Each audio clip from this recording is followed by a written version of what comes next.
Hi నమస్తే అండి. ఈరోజు మనం సగ్గుబియ్యంతో హల్వా తయారు చేసుకోబోతున్నామండి. ఒకే కప్పు సగ్గుబియ్యంతో చాలా టేస్టీగా హల్వా తయారు చేసుకోవచ్చండి. ఎలాగో ప్రాసెస్లోకి వెళ్దాం. ముందుగా ఒక కప్పు సగ్గుబియ్యం తీసుకుంటున్నానండి. మన ఇంట్లో ఏ సగ్గుబియ్యం ఉంటే అవి తీసుకోవచ్చు. నేను చిన్న సగ్గుబియ్యం తీసుకున్నాను.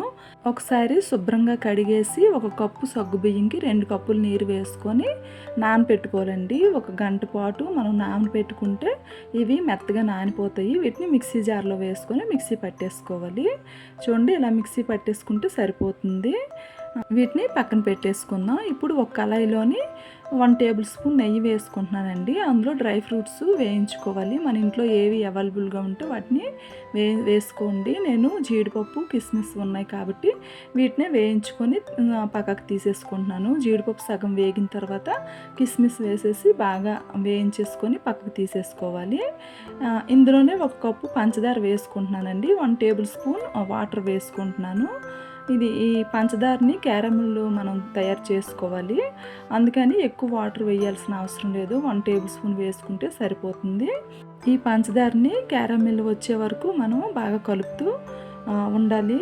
ఇలా కలర్ మారి క్యారమిల్ వచ్చిన తర్వాత మనం ఒక కప్పు వాటర్ తీసుకొని కొద్దిగా అందులో వేసుకోవాలి. ఫస్ట్ టైం వేసినప్పుడు కొంచెం పొగలుగా మన పైకి వచ్చేస్తుంది. జాగ్రత్తగా వేసుకోండి. ఆ తర్వాత మిగిలిన నీరన్నీ వేసేసి ఒక ఉడుకు వచ్చేంత వరకు ఉడికించుకొని మనం మిక్సీ పట్టి ఉంచుకున్న సగ్గుబియ్యాన్ని ఇందులో వేసేసుకోవాలి. సగ్గుబియ్యం వేసిన వెంటనే ఇందులో కరగదండి, కొంచెం టైం పడుతుంది. ఇలా మనం గరిటతో కలిపితే చాలా టైం పట్టేస్తుంది. కాబట్టి విస్కర్ ఉంటే విస్కర్తో బాగా కలిపేస్తే తొందరగా కలిసిపోతుంది. ఇలా అంతా కలిసిన తర్వాత ఇందులోని మరొక 2 టేబుల్ స్పూన్స్ వరకు నెయ్యి యాడ్ చేసుకోవాలండి. ఫస్ట్ 1 టేబుల్ స్పూన్ వేసుకుంటున్నాను. బాగా కలిపిన తర్వాత మరొక 1 స్పూన్ వేసుకొని బాగా కలిపేసుకోవాలండి. చిన్న మంట మీద మనం ఈ ప్రాసెస్ని చేసుకోవాలి. మరి పెద్ద మంట పెట్టే కన్నా క్యారమిల్ మనం తయారు చేసుకున్నప్పుడు మరి ఎక్కువసేపు మరిగించేసుకుంటే మనకి చేదు వచ్చేస్తుంది. చూసుకొని స్టవ్ ఆఫ్ చేసేసి మనం వాటర్ యాడ్ చేసుకుంటే బాగుంటుంది. ఇందులో డ్రై ఫ్రూట్స్ వేసుకున్నప్పుడే ఇలాచీ కూడా వేసుకోవాలండి. నేను మర్చిపోయాను, ఆపేసాక కొంచెం దగ్గర అయిపోయింది. అప్పుడు వేసేసి కలిపేసుకున్నాను. చూడండి చల్లారిన తర్వాత మనకి దగ్గర అయిపోతుంది.